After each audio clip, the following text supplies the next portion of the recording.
বাংলাদেশে রুকিয়া ফিল্ডের অনেক প্রচার প্রচারণা এবং রুকিয়া কেন্দ্রিক বিভিন্ন কেসগুলোর সফলতা যখন অনলাইনে প্রচার করা হয়, এর মাধ্যমে অনেক মানুষই বার্তা পেয়ে গেছে যে রুকিয়ার মাধ্যমেই পেশেন্টগুলো, জিনজাদু আক্রান্ত পেশেন্টগুলো অনেকটা আল্লাহর ইচ্ছায় সুস্থ হতে পারে।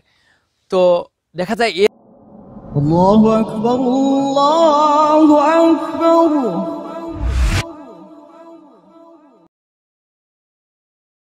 এর আগে এই রুকিয়া যখন জনপ্রিয় ছিল না বা রুকিয়া সম্পর্কে অনেক মানুষ জানতো না, তখন মানুষ বিভিন্ন তদবির এগুলো গ্রহণ করতো বা কবিরাজের কাছে যেত, তান্ত্রিকের কাছে যেত। তো ও সকল তান্ত্রিক কবিরাজদের তো এখন তাহলে রোগী কমে গেছে যখন রুকিয়া জনপ্রিয় হয়েছে এবং রাকিদের মাধ্যমে চিকিৎসা নিয়ে পেশেন্টরা সুস্থ হচ্ছে। তো দুঃখজনক খবর হচ্ছে সেই সকল কবিরাজ, তান্ত্রিক, ওঝা, খনা যেটাই হোক না কেন, তারা এখন কি করতেছে?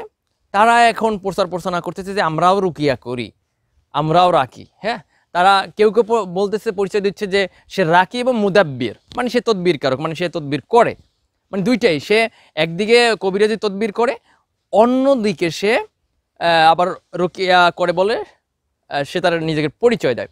তো এর মাধ্যমে যেটা হচ্ছে যে সে রুকিয়া শরিয়া, মানে শরিয়াতের অন্তর্ভুক্ত রুকিয়া এবং রুকিয়া শিরকিয়া, এই দুইটা বিষয় সে কিন্তু মিশ্রিত করে ফেলছে, মানে একত্রিত করে ফেলছে, যার মাধ্যমে সাধারণ মানুষ ধোঁকা খাচ্ছে এবং প্রতারণার শিকার হচ্ছে।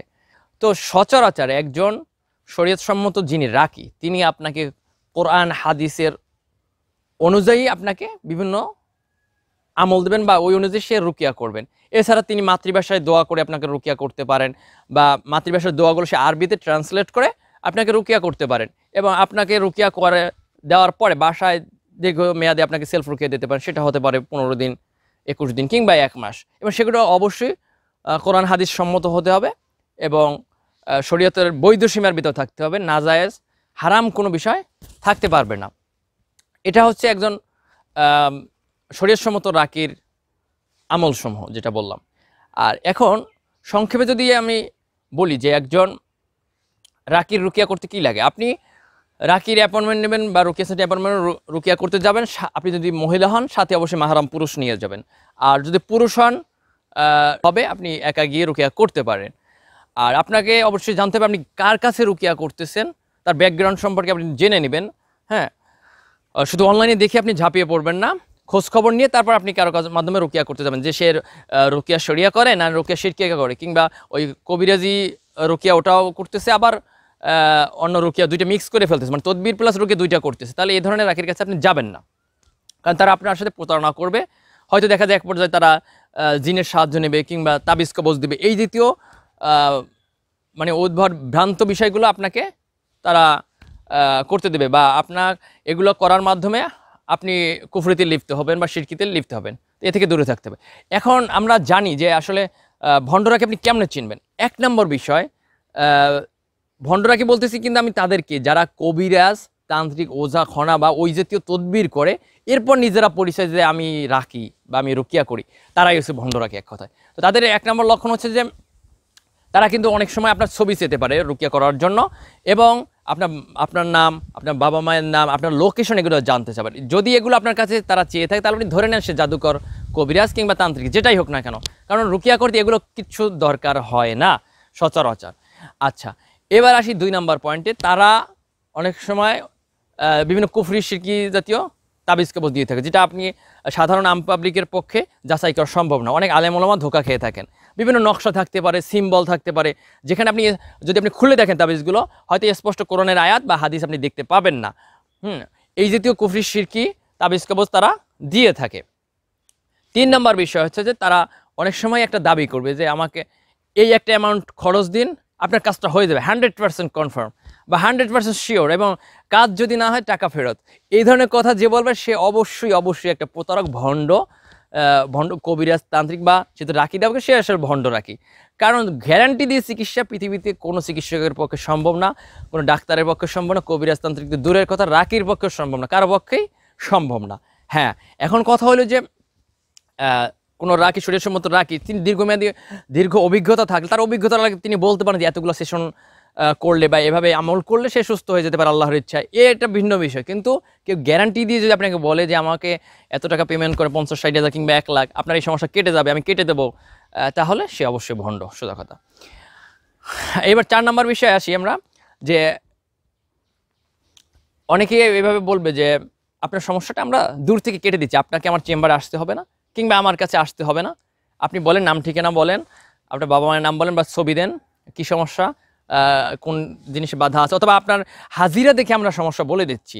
তারাই আপনি বলে আপনার এই সমস্যা, আপনাকে অমুকে জাদু করছে, তারপর এটা আপনি দীর্ঘদিন ভুগতেছে, অনেক কিছু আপনি দেখবেন মিলে যাচ্ছে। কিন্তু এসব ভবিষ্যৎবাণী বা অতীতের কোনো ঘটনা আপনি যদি বিশ্বাস করেন, তাহলে আপনার 40 দিনের সালাত কবুল হবে না। কারণ নবী সাল্লাল্লাহু আলাইহি ওয়াসাল্লাম বলছেন যে কেউ গণকের কথা, গণকের ভবিষ্যৎবাণী বিশ্বাস করবে, তার 40 দিনের সালাত কবুল হবে না, সোজা কথা। তো এগুলো করা যাবে না। তো এরা যেটা বলতেছিলাম আমি, এরা অনেক সময় বলে থাকে যে আপনাকে আসতে হবে না, আপনি আমাদের চার্জটা পরিশোধ করুন বা আমাদের এই পেমেন্ট দিন, আমরা দূর থেকে জাদু কেটে দিচ্ছি।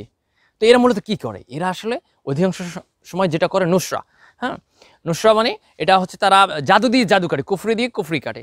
নবী সাল্লাল্লাহু আলাইহি ওয়াসাল্লাম কিন্তু বলছেন যে এটা হচ্ছে শয়তানের একটা আমল, এটা জায়েজ কোনো বন্ধন, কারণ সে কুফরি করতেছে, কুফরির মাধ্যমে কুফরি কাটে। তার আমাদের কাছে তো ইসলামের শরীয়ত আছে, আমাদের কাছে সমাধান আছে, নবী সাল্লাল্লাহু আলাইহি ওয়াসাল্লাম সমাধান দিয়ে গেছেন আমাদেরকে, সাহাবায়ে কেরাম সমাধান দিয়ে গেছেন, তাবে সালফে সালিন তারা রুকিয়া করছেন, তারা তো সমাধান দিয়ে গেছেন যে কীভাবে কী করতে হবে। আমরা তাদের অভিজ্ঞতা থেকে কেন নিব না?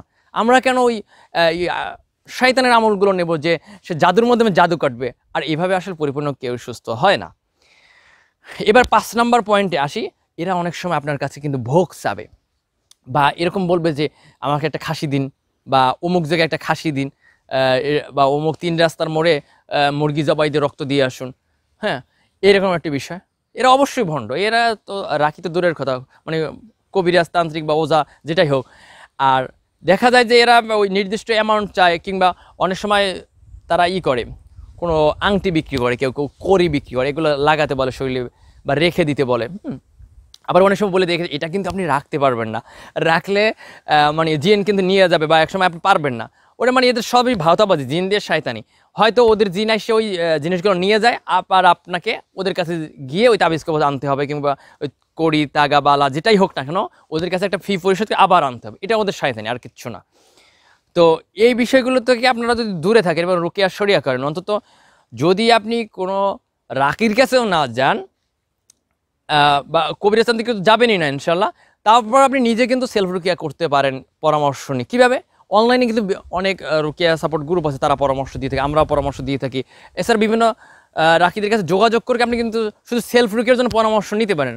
কারণ কিছু পেশেন্ট আমরা পেয়ে থাকি যে তারা কনফিউশনে ভোগে বা অসস্থ ভোগে, যে কার কাছে যাব, এরা কি সহি, বা সে কি ভালো তাবিজ কবজ দেয় কিনা। আবার তো যাই হোক, যার সন্দেহ আছে সে দূর থেকে রাকির সাথে পরামর্শ নিয়ে সেলফ রুকিয়া করবে। তো সেলফ রুকিয়া যখন তাকে দেওয়া হবে আমল, সে তো দেখবে যে তাকে কোরআনের আয়াত দেওয়া হয়েছে, হাদিসের দোয়া বা অন্যান্য বিষয়, সেগুলো করতে পারে, কোনো বাধা নেই।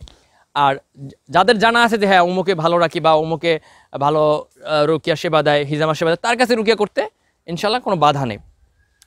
তবে এখানে এই সব ভণ্ড রাকিদের থেকে অবশ্যই দূরে থাকতে হবে। ও আচ্ছা, আর একটা বিষয় বলতে আমি ভুলে গেছি। আর এক ধরনের রাকি বের হয়েছে, এটা বাইরের কান্ট্রিতে যেমন আছে, আমাদের দেশেও হয়তো কেউ তাদেরকে অনুসরণ করে শুরু করে দিয়েছে। কি শুরু? ধরেন আপনি জিন জাদুতে আক্রান্ত, এখন সে বলতেছে যে সে জিন ক্যাচিংয়ের মাধ্যমে আপনার সমস্যাটা সলিউশন করে দিবে। বা জিন ক্যাচিং কি? জিন ক্যাচিং বলতে ধরেন আপনি জিন জাদুতে আক্রান্ত, যিনি ওই চিকিৎসা কর্মের রাকি দাবিদার, আসলে ফেক রাকি, ভণ্ড রাকি, হ্যাঁ, তিনি বলবেন যে আরেকটা মানুষের শরীরে আপনার শরীরের জিনটাকে হাজির করিয়ে বা জিনটাকে ওর শরীরে ভর করিয়ে আপনার চিকিৎসা করবেন। কিন্তু এটা অধিকাংশ পক্ষে সম্ভব না, এটা সম্পূর্ণ একটা প্রতারণার সিস্টেম। কারণ আপনার শরীরের জিন বের হয়ে ওই আরেকজন মানুষের শরীরে, যাকে জিন ক্যাচার বলে, মানে জিন গ্রহণ করে বা তার শরীরে জিনটাকে ভর করায়, এটা অধিকাংশই অসম্ভব। তাহলে কত মানুষের পেশেন্টের জিন ওই রোগ ওই মানুষটার শরীরে ভর করে সে চিকিৎসা করবে? এটা এক ধরনের প্রতারণাপূর্ণ চিকিৎসা। এভাবে কখনোই কোনো পেশেন্ট পরিপূর্ণ সুস্থ হবে না। এই বিষয়টি থেকে আপনি দূরে থাকতে হবে। এই ধরনের যে কেউ আপনাকে অফার করে যে সে দূর থেকে জিন ক্যাচিং করবে, জিনকে হত্যা করবে, জিনকে মেরে ফেলবে কিংবা জ্বালিয়ে দেবে, হ্যাঁ, এ ধরনের কথাবার্তা যারা বলবে, সে যত বড় আলেম দাবিদার হোক, মুফতি দাবিদার হোক, কিংবা যেটাই হোক, তার দাবি অনুযায়ী সে যত বড় পণ্ডিত হোক না কেন, কিন্তু সে আসলে ভাওতাবাজি করবে এবং আপনি প্রতারিত হবেন। তো এই জিনিসগুলো থেকে অবশ্যই আপনি দূরে থাকবেন। এই ভিডিওতে আমি যে বিষয়গুলো উল্লেখ করলাম এগুলো আপনারা এই আমাদের সমাজে বাংলাদেশে হোক বা অন্যান্য ভারতীয় উপমহাদেশে অহরহ দেখবেন, অহরহ। আপনি যদি ইউটিউবে সার্চ দেন তাহলে দেখবেন যে এরকম জিন জবাই করতেছে, জিন বলতে জ্বালাই দিছি, তোমাদেরকে বোতলে বন্দি করলাম। আবার কেউ কেউ বলতেছে যে কোনো কোনো কবিরাজ যে আমি তোমাদেরকে মানে ক্ষমা করতে পারলাম, তোমাদের সবাইকে মেরে ফেললাম। আবার রোগীও দেখতেছে সবাই মরে গেছে, লাশ হয়ে গেছে। আসলে অধিকাংশ এটা জিন দিয়ে ভাওতাবাজি। ওই সকল কবিরাজ তান্ত্রিকে তারা ওই মানুষের শরীরে জিন প্রবেশ করিয়ে মানুষের শরীরে থাকা পেশেন্টের শরীরে থাকা যে জিন পেশেন্টকে কষ্ট দেয় সেই জিনগুলোকে দুর্বল করার বা হত্যা করার চেষ্টা করে, কিন্তু অধিকাংশ এটা পারে না বা তারা ব্যর্থ হয়। অপরদিকে তারা যে জিন নতুন করে একটা জিন ওই পেশেন্টের শরীরে ঢুকিয়েছে সেই জিন অনেক সময় বের হয় না, ওই পেশেন্টের শরীর থেকে যায়। পরবর্তীতে দেখা যাচ্ছে সেই সকল পেশেন্টকে যখন আমরা রুকিয়া করি সেই ওই জাদুকারের জিন বা কবিরাজের জিন যাকে প্রবেশ করিয়েছিল পেশেন্টের চিকিৎসার জন্য সেই জিন কথা বলে যে আমাকে অমুক কবিরাজ পাঠিয়েছে বা অমুক তান্ত্রিক চিকিৎসার জন্য পাঠিয়েছে, কিন্তু আমাকে তো বের করে না আবার শরীর থেকে, আমি তো রয়ে গেছি। তো দেখেন একটা মানুষ বিপদে পরে ওদের কাছে গেছে, হুজুর কবিরাজ তান্ত্রিক যেটাই হোক, কিন্তু তারা আর একটা জিন শয়তান তার উপর চাপিয়ে দিয়েছে বা শরীরে প্রবেশ করেছে বা বের করতে পারেনি। তো সুতরাং এ থেকে স্পষ্ট প্রতীয়মান হয় যে এইভাবে আসলে সঠিকভাবে শরীর সম্বন্ধে চিকিৎসা সম্ভব না। কারণ একটা শয়তানকে যদি শরীরে প্রবেশ করিয়ে আপনি চিকিৎসা করেন তাহলে সেটা কেমনি হবে? যেমন যদি আমি একটা উদাহরণ দিই, একটা মানুষকে সাপে কাটছে, এখন কি আপনি আবার আর একটা সাপ নিয়ে আসবেন ওকে আরও কেটে বা বলবেন যে এই সাপ তুমি ওর বিষ বের করো? এটা কখনোই সম্ভব না। তাহলে ওই সাপটা আবার সবল দেবে, সে তো তার ওই পেশেন্টের অবস্থা তো খারাপ হয়েছে, তো মারাই যাবে আবার। তো আশা করি আপনারা এই বিষয়টা আজকের পর থেকে ইনশাল্লাহ অনেকটা ক্লিয়ার হয়ে গেছেন। তো আজকের পর থেকে আপনারা বুঝতে পারবেন যে কে আসল রাকি এবং কে ফেক রাকি বা ভণ্ড রাকি কিংবা কবিরাজতান্ত্রিক, এদের ভিতরে আপনারা পার্থক্য করতে পারবেন। এবং যখন আপনি বুঝতে পারবেন অবশ্যই আপনার এটা দায়িত্ব ভাই, আপনি সচেতনতা বৃদ্ধি করবেন, আপনি আশেপাশে বুঝাবেন মানুষদেরকে যে এটা আসলে সঠিক, এটা আসলে ভুল, বা এটা হচ্ছে শরীয়তসম্মত পন্থা আর এটা হচ্ছে ভণ্ডামি পন্থা, এটা করা যাবে, এটা করা যাবে না, এটা বোঝানোর আপনার দায়িত্ব। যেহেতু আপনার কাছে একটা বার্তা পৌঁছে গেছে আমাদের পক্ষ থেকে, তো আপনি আসুন আমরা একসাথে মানুষকে সচেতন করি এবং মানুষের ঘরে ঘরে এই বিষয়টা পৌঁছে দিই যে এগুলো করা যাবে, এগুলো করা যাবে না। আল্লাহু আকবার, আল্লাহু আকবার।